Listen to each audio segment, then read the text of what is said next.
Hi everybody, Ben here. In this video I'm going to give you an overview of V-Ray rendering within Clara IO. So I've got a simple scene here, a bunny and a background plane. And if you want to render this, just click in to this button here, Cloud Render, and then select Fast Preview if you want progressive render. It then will automatically set up V-Ray for you, including the V-Ray render and also the default pass. It also noticed that I had no lights in the scene, so it created a default 3-point lighting setup. Now, what happens here is it's created a camera, and in this viewport here, I'm not using that camera. So I'm going to switch over to the camera the renderer is using. And now when I make my movements here, they will update automatically in the other viewport. Okay, so the next thing I want to do is get rid of these the 3-point lighting setup. It's sort of ugly.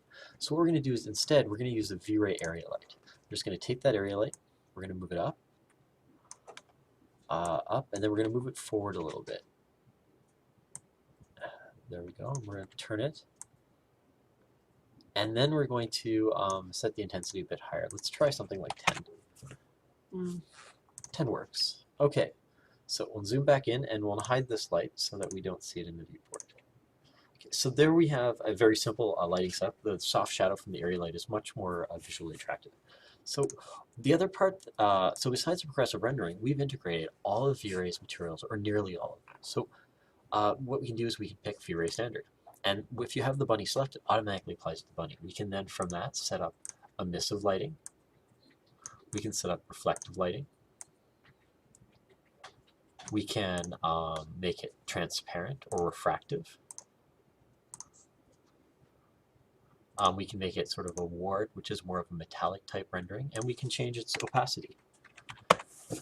It has all the V-Ray material settings that you've come to expect. We also have other standard V-Ray materials that we have, as we have car paint, we have bump, and we have subsurface scattering, both the standard and the SS2 complex. But many times you're in a rush. Say you're setting up an architectural scene for rendering. You don't want to be tweaking every single material and finding texture maps for them. For those situations, we created the material browser. And in creating this, we partnered with EntresD and Flying Architecture to get to make those viz maps available to you. So using the material browser is quite simple. You just can either visually just keep scrolling through all the materials, or you can type in search queries and it automatically filters to the textures that have that. You can use the tags on the side to refine further. So let's make a wood. So we're just set this to the bunny, and you can see right away it updates, and with our live progressive preview you can see what it looks like. So a simple wood texture works. We can pick a glass or a diamond. So here's a diamond texture. This one takes a bit of time to refine because it's now doing the refractions through the bunny. We can pick a car paint. We have quite a few different car paints. This one is quite stark.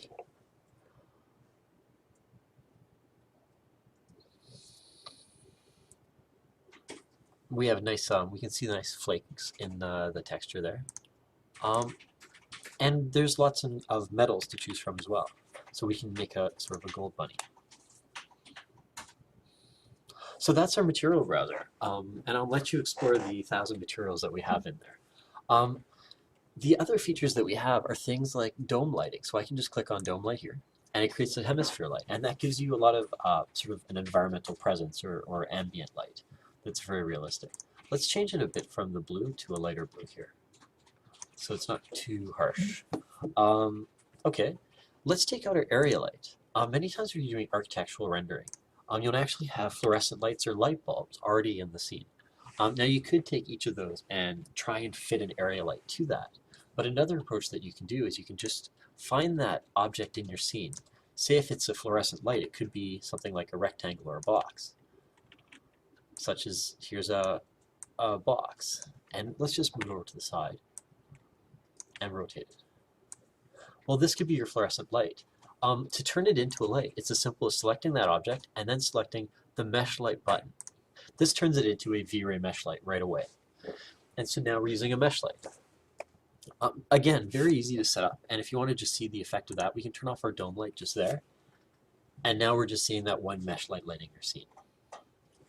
One thing that happens is if you start getting a very complex scene, you can start getting millions of polygons and vertices in that scene. That can get slow on the web browser. So what we've done is we've created a proxy system within V-Ray so that you can click any mesh, you can convert it to a proxy. You come down here to convert to, and you pick proxy bin mesh. What this does, it converts it to a box in the viewport, but it actually leaves the full resolution mesh in V-Ray so that when you're rendering, you see the full details. So once we have this, we can start replicating this. And you'll notice it's now blue in the viewport, so we can clone this a few times.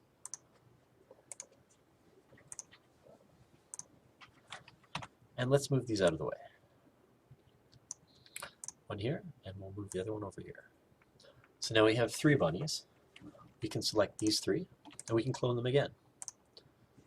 And we're going to use copy cloning.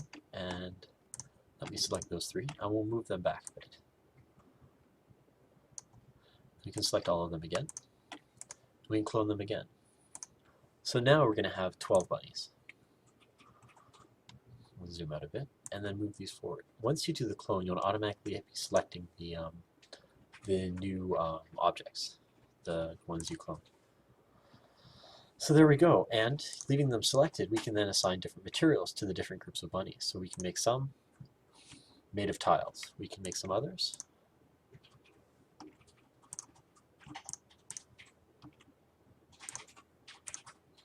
We can maybe make these. I don't know. We can make some glass. We can make some others emissive. I think light might do it. Glow. No. Light. There we go. So we can make some lights. And there we go. So now we've got bin mesh proxies, mesh lights, emissive materials with a fairly high polygon count. And this way you can achieve polygon counts upwards of 10 million using bin proxy meshes.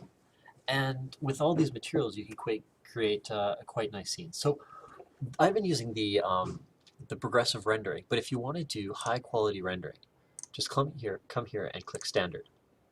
Or if you don't want to see it actually render, you can click on render and you can go render current pass. That will start up a render on our servers to the size that you've set inside your pass. So down here, you can set your pass sizes. And it will email you once it is complete. In this case, I'm doing a bucket render the size of the viewport here with high quality settings.